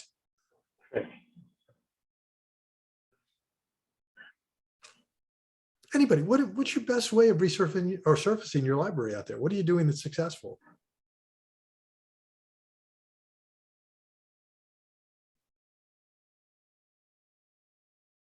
It's a tough question because it's not something that we think about a lot, So that's okay. If you come up with an idea, you want to run something by me, patrick.sweeney@everyllibrary.org, shoot me an email, find me a lot of Sweeney, put them on the calendar, we can talk through it. Not a big deal. Cool. Let's jump into messaging and how do we do messaging more effectively? The question just came in. Define surface. Maybe that's where the question wasn't getting people. Going back to the slide around surfacing. Surfacing is everything that you do before you make an ask of somebody. So donor cultivation, showing up where people are and having open, authentic conversations with them before you make an ask of them, putting out your annual reports in a way that's meaningful. Yeah, exactly. Yeah, you're right. Yeah, absolutely. All right, back to messaging. How messaging works. So the way messaging actually works is that you filter your messaging through the issues that the community members care about. You don't spend your time and energy telling the people the things that you want them to know about your library. You tell people the things that they want to hear about your library. So what issues do the public care about? This is how you segment those audiences. These people care about education. I'm going to talk to them only about how the library impacts education. These people care about the local economy. I'm only going to talk to them about how the library impacts local economy. These people care about public safety. That's what I'm going to talk to them about.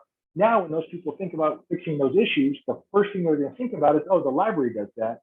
Let me go support the library to do what I want to accomplish what I want to accomplish in my community, right? And of course, messaging is only part of the puzzle. Things that influence messaging, people's social identities, social circles, political identification, opinion leaders. Sometimes you need to use your messaging to influence the groups that those people are a part of, right? That's called power mapping. And you can, I do a big training with that. It's free from Niche Academy. If you just Google power mapping Niche Academy, you can watch my presentation on how exactly you do this kind of work. But you do need to understand that there's a whole environment that your messaging is operating in. We touched on language and how important language is. I'm not talking about Spanish, Chinese, English, whatever. What I'm talking about is the language that the people speak. We are reaching a Tower of Babel moment in this country where progressives and conservatives speak such a different language that it's becoming difficult for those people to be able to have conversations with each other. And that's the underlying problem, right? Now, what's interesting about language is it doesn't change the work that we do every day. Like if I tell my dad that I help connect poor people to government services, he'll go ballistic. But if I tell my dad that I'm helping poor people pull themselves up with their bootstraps and get back to work, he's all on board, even though my work in the library doesn't change either way. It is all rhetorical. And thinking about what are trigger words for conservative? Don't use those trigger words in front of conservatives. What are trigger words for progressives and liberals? Don't use those trigger words in front of them, right? Use the language that they speak. I can't emphasize that enough.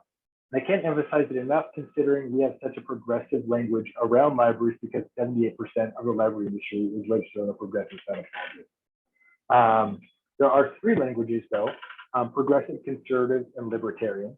There's a great book called The Three Languages of Politics that I highly recommend that you read to really dive into this.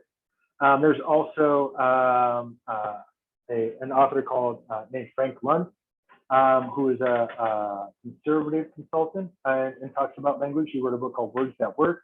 And there's a progressive language consultant named George Lakoff, who wrote Don't Think of an Elephant and the Political Mind or the Political Brain, I can't remember which.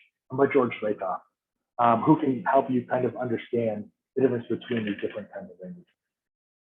There are things with stories, not stats. We talk about stories so much in libraries. I don't want to dive too deeply into it, but nobody remembers statistics. People remember stories. Nobody remembers the national deficit in 2008, but everybody remembers George the Plumber, who had a story about it somehow, right? Those stories of impact resonate emotionally with people, and that's why they're so effective. There's 4 stories to tell. There's stories of our success, stories of our failures, stories about people that the audience cares about, stories that decision makers want to hear. Okay. Stories of our successes are, how did we succeed in the past? Stories of our failures isn't like, oh, we did such a terrible job doing story time today. It's how could we do a better job doing story time tomorrow? What will new money fix? I can't emphasize enough how many libraries I've worked with who have spent the last 30 years telling the public that everything is wonderful with the library, even though the building's falling apart, even though they're only reaching a small portion of their community because their hours are so low, even because their story time room is so small, their programming room is so small, or their collection is so small. But they've been telling people that everything's great for the last 30 years. So when they ask for new money, people don't know what that new money is going to do. They don't know what problems that new money is going to fix. And without understanding what that new money is going to fix, they're not going to give you any. So be sure to talk about your stories of your failures. Don't be afraid to talk about what you can accomplish with new money. Stories about people that the audience cares about. If you talk to somebody about poor people who doesn't care about poor people because he thinks that all poor people are lazy and that's why they're poor, they're not going to care about what you're talking about to them. If you talk to somebody who's anti-LGBT and you talk to them about the rights of LGBT, they're not going to care. You have to talk to people about the audience that they care about, no matter how much that hurts us, emotionally and in our hearts, and the stories that decision makers want to hear. If a decision maker cares about the economy, don't go in and tell them about your after school story time. Talk to them about how you impact the community, right? What platform did that decision maker run on? What are their base beliefs, and talk to them about those issues. So it basically works like this: identify an audience, think about what do they care about, and then what story will you tell them? Okay. So I'm going to give you 2 minutes. Think about identifying an audience. Think about what that audience cares about, and then think about a story that that happened in your library or in libraries near you, or in the state of California that they might want to hear. So if I'm going to go talk to, and you can start writing this while I'm speaking here. But if I'm speaking to the Chamber of Commerce, I know that Chamber of Commerce cares about the local economy, maybe downtown revitalization, local businesses, that kind of thing.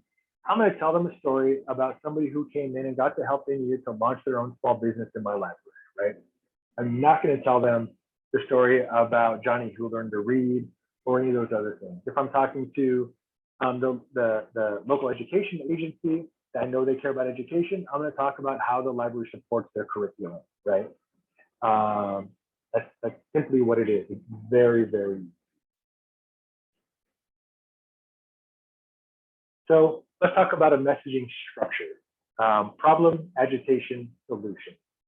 This is how you engage people to take that next action. You state a problem, you agitate that problem by telling them how that problem will impact them personally, and then you provide a solution, which just happens to be the thing that you're selling, right?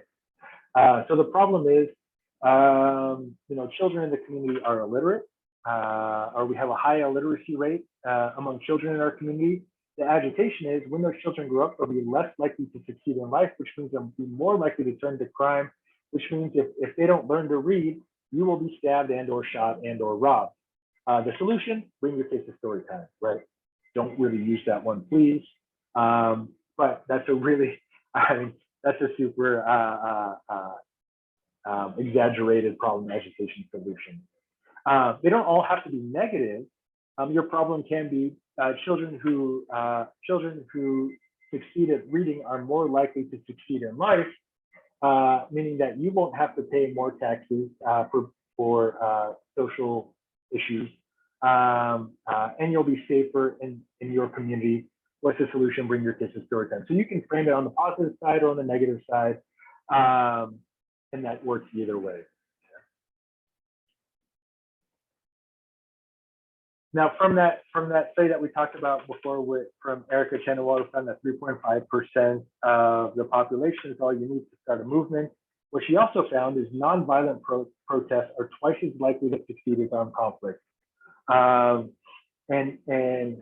this is, I think, very important because we're entrenched in this idea that we really have to fight fire with fire. Well, look, there's no way that you can out-Trump Trump's rhetoric. You can't do it. You can't go farther than he's willing to go. He's willing to go farther than all of us in his rhetoric, right? You can't be more violent with your protest than Trump is willing to be because he's going to be more violent than any of us. If we can rethink the way that we're doing this, the counter to negativity, to violence, is humor, love, caring. You can stand out a lot right now by being very funny, right? It's very hard to stand out by being negative. And that's really important to understand as part of this idea around emotional contagion, if you're not familiar with it. It's about how negative emotional attractors and positive emotional attractors and what they do. With negative emotional attractors, they activate the sympathetic nerve system. People become tax positive, result in stress and decreased cognitive, emotional, perceptual, creative capacity, right? People want a way out of this. That's why that problem agitation solution works. You're moving people into this negative emotional attractor. You're giving them a solution to relieve themselves, a task that they can do that's going to relieve themselves of that emotional stress. And that's how donations are made in a lot of ways. Now you can do it positively, of course, with positive emotional attractors by being funny, by being clever. You know, there's a lot of really good examples of commercials that are very funny, very engaging. But this is really where you want to move people to. And you can't stand out if you're doing the same thing that the other side is. The people who are coming after libraries are being very negative and very angry. We are not going to beat them by ourselves becoming negative and angry. We have to stand ourselves apart, and we can do that by being positive and mindful about the work that we're doing. Yeah. Let's talk about opposition real quick. So understanding opposition is very important. There's a number of ways that you can address it. Like we just talked about, you can address strong negative opposition with something funny, something clever, something positive and engaging. That's one way to do it. Sometimes engaging opposition means ignoring them. And I tend to ignore opposition that's operating in their own safe space. So Nextdoor is a dumpster fire of the internet. I don't know if you guys are on Nextdoor, but I can't be on it. It's just like the worst people saying the worst things about everything. In a lot of campaigns really work themselves up about what's being said on Nextdoor. Don't engage people there. Those people are operating in a space where they feel safe to be terrible. Put out something on Facebook. Put out something in another medium where it's your safe area where your supporters are, that counters their messaging, right? Don't directly engage with them. The other thing to think about is that whole idea about nonviolence. You know, if you are a canvasser and you're knocking on doors, you knock on a door and somebody's like, I'm absolutely not voting for that. Then what you would do is you would say, okay, thank you for your time, and you'd move on, and you hope they never thought about you ever again, right? Nothing turns out opposition more than some punk kid on their doorstep arguing with them about how they're wrong, right? They believe they're right for whatever reason. They're a hard no. Let them be a hard no. Your goal with your opposition isn't to get somebody to go from being a no to a yes. And this is really important because so many people are trying to get people to go from, convince them from being a no and convince them to being a yes. But that's not what we're trying to do. All we're really trying to do is get them to shut up about being a no. That's what we want. We don't want to rile them up. You don't want to rile up your opposition to the point where they're making banners and signs and coming out against you. You want them to not think about you. Okay? That is the ultimate goal of opposition messaging, is to simply get them to shut up about being a no. That's it. Okay? I mean, you can do that in a couple of different ways, but the way that I like is this methodology right here. Listen to what they have to say. These are opposition messages that we hear. The library tax will be yet another tax that small business owners can't afford to pay. Here it has everything that I can just find at the library. The library can be run by volunteers. We hear these all the time. And what we do first is repeat and reframe that a little bit. So in some sort of agreement. So this is your yes statement. Yes, I understand the great burden placed on small business owners. Yes, I understand the internet is a great source of information. Yes, our volunteers are very valuable to the library. You know, we go all the way back to Saul Alinsky's slide. We're starting where they are, right? We are starting in agreement with them where they are on their own terms, the way the world is in their mind. And that's very important because you can't move somebody along from the outside, as we talked about earlier. Now, if you've ever done improv, you know that that yes and is the way to continue a discussion, right?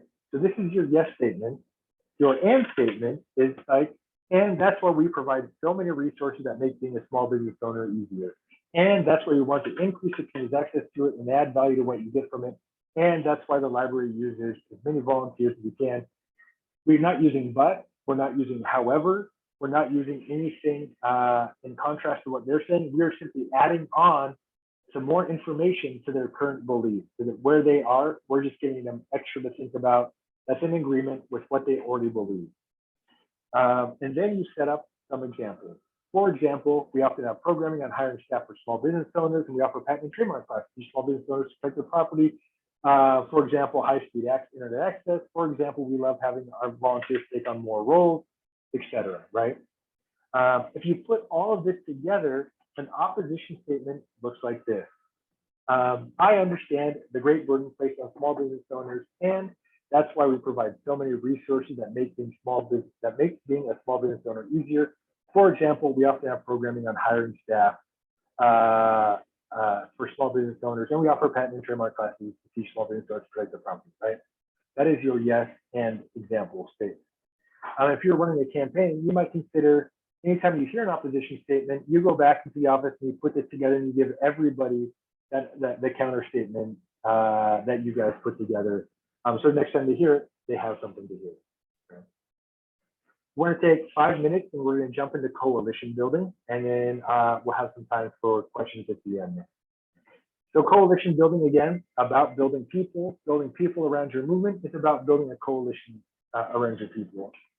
As we talked about earlier, if you're a political consultant, you ask your candidate 2 questions: who do you know and why are you running? This is who do you know. If you are working with a candidate, or if you're planning on running a campaign now or anytime in the future, the first thing you should think about doing after thinking about why you're running is think about who do you know. And I would have you sit down and I would have you create a list of everybody who you know, or I would have you look at a voter file and circle everybody on the voter file who you have a personal relationship with. Who are your relational supporters in that voter file? Who do you know? Okay. I'd also look at that. I'd also ask you to look at your community and make a list of who makes decisions in town and who kills progress. Who are the naysayers? Who are the people who, if you have their support, things move forward. There are these people in the community that everybody seems to listen to for whatever reason. You need to identify and know who they are. In order to move that forward, you need to understand how you're connected to that person. So this is power mapping. This is just a real brief power mapping exercise. But you put who your opponent is or who you're trying to connect with in the middle of your power map, and you draw all the connections that person has until you find a space where you intersect with them, and you start working your influence around your intersections between them and you. In practice, this is all really about understanding who you need to influence. We had a library in Kentucky who the mayor was coming out against the library for whatever reason, you know. We don't need libraries, everybody has internet, I don't remember what he was saying, but stuff like that. The library director never talked to the mayor, but at a community barbecue, she went over and sat with the mayor's wife and talked about the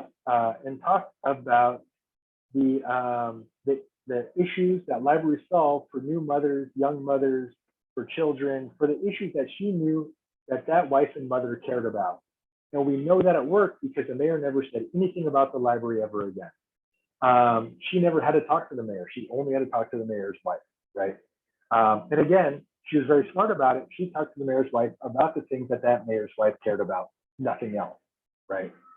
That's how you work your networks, because great relationships are based on mutual outcomes. If you don't have mutual outcomes, if you're not both going in the same direction, you're not both trying to accomplish the same thing, you're not going to have a relationship with that individual. And what's nice about libraries is we solve so many problems that it's very easy to identify why you both care about whatever issue.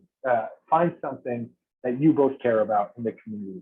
What are your shared values? What is your common cause? Do you have a common concern? Is there a problem that you're trying to solve? Is there or is there some goal that you're trying to reach in your community? How are you both trying to accomplish that, and can you work together to do it? You might disagree on 99% of the other things, and it's okay to disagree with them on 99% of the other things. But what's really important is that you move your relationship forward in a way that's meaningful, in a way that gets you to asking your ask, whatever that is: donations, letters to the editor, votes, whatever it is that you want to do.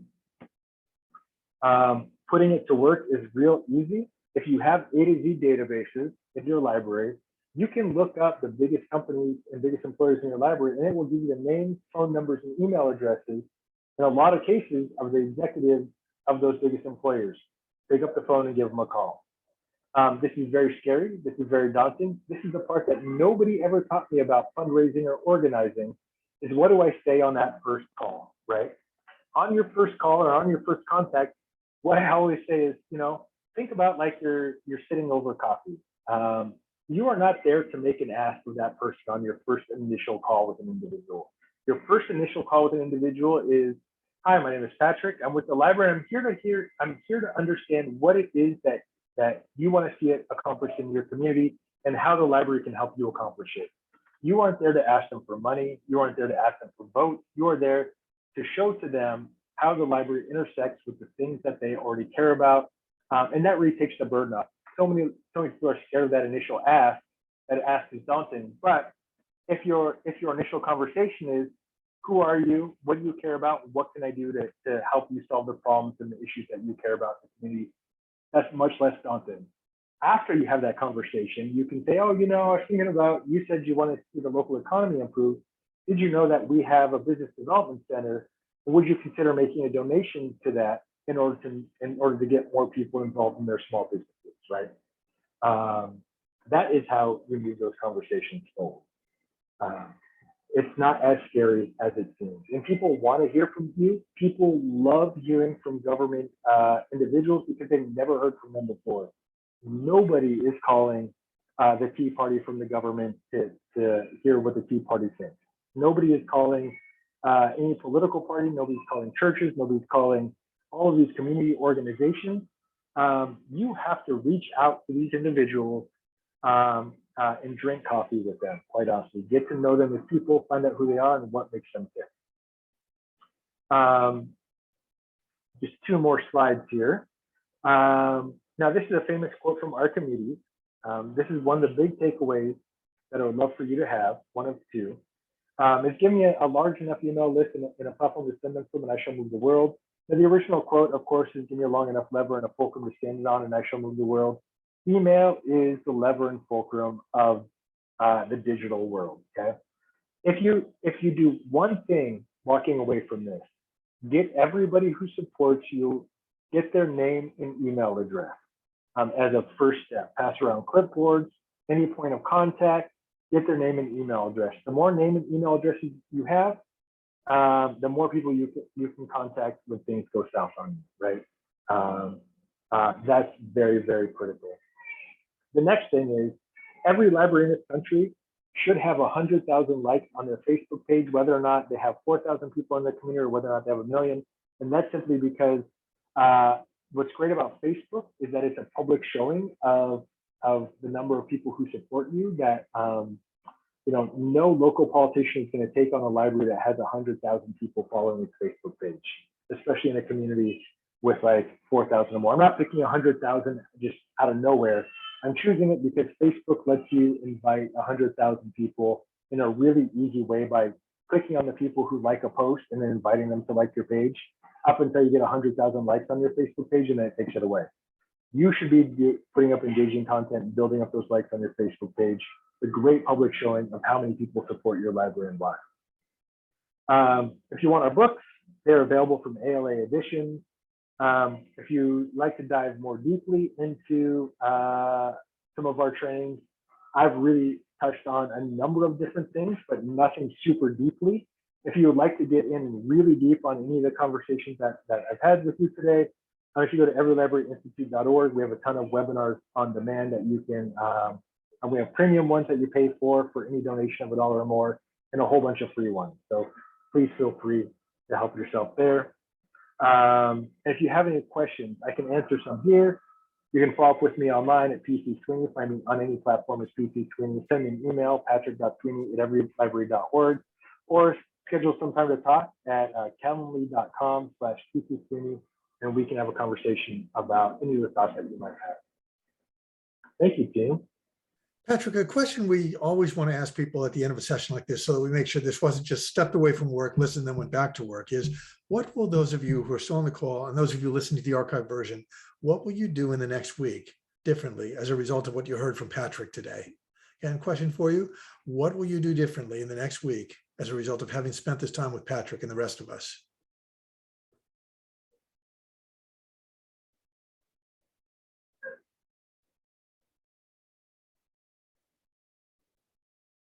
This, of course, assumes you're going to do something differently.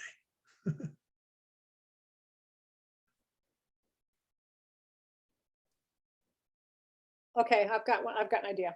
Thank you, Jane. I think, Let's hear it. our foundation has been focused on fundraising primarily to support our library programs and services.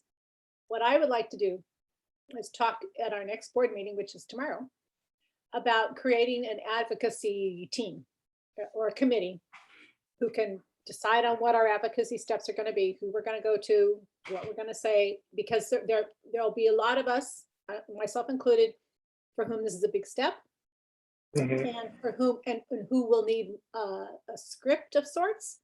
And so a team of people who feel like they can put something together, and then the rest of us can do it or not. There will be people on our foundation who say, no, not for me. Let me do fundraising. And that's okay. But I think we can tap into some strengths in that manner. That is wonderful. Thanks, Jane. And if you care to share any successes with us later so that we can be documenting those things, share those with the community and build on that. I see in the chat, Deborah Doyle saying we have a commission training coming up. I will redirect some of the advocacy and fundraising conversation. Wonderful. Remember, those of you listening to this or watching the recorded archive, this is not just people saying this is what I'm going to do. These are hints to you of things that you might want to do too if you're motivated. And now you're seeing in this community other people who are heading in the same direction and may be open to being your partners on this. Anybody else with a suggestion or a comment about what you're going to do differently as a result of having been in this session?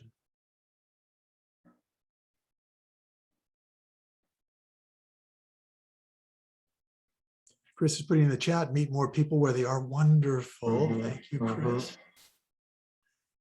Patrick, you've just given us like 10 hours of information in a little under 2 hours. What is one thing that you think is low-hanging fruit that the average person can do as a result of having sat through a session like this? Identify your supporters. You know who a lot of them are right now, but you never take the time to build a database of them.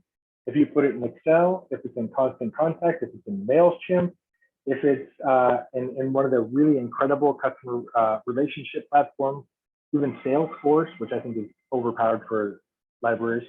But Nation Builder, which is the one that we use, that is very, very powerful. Or Every Action, which is what the Democrats use, or Red Stampede, which is what the Republicans use to rumble up or whatever. If you aren't building a database of supporters, you should be. You see the same thing in like donor management platforms. If you're into fundraising, Blackbaud. I always forget if like it's a fruit, peach, or apple, or whatever it is. The same thing. You're building lists of people who are potential donors, potential people who are potentially going to take an action favorable to you. You're learning about them, you're cultivating them, and then you're asking them to take an action. Build that data list before you need it, a long time before you need it. Patrick, thank you so much. Just looking at the private chat comments we got while you were talking, it was phenomenal the way you engage people. The reactions are that they're going to walk out of here doing something. I want to remind those of you watching this, watching the archive version, our next live session will be Wednesday, December 8th, 10 a.m. Pacific time. You can go to the California Library Association calendar to register for that. It's in the chat here. And we'll cut the recording at this point because we are at the top of the hour. Anyone wants to stay on for a couple of more minutes of informal talk with Patrick, we'll continue to do that. But thank you, and keep us posted as what we can be doing to support your advocacy efforts and make this better for libraries and the community they serve throughout the state of California. On behalf of CLA, thank you for being with us.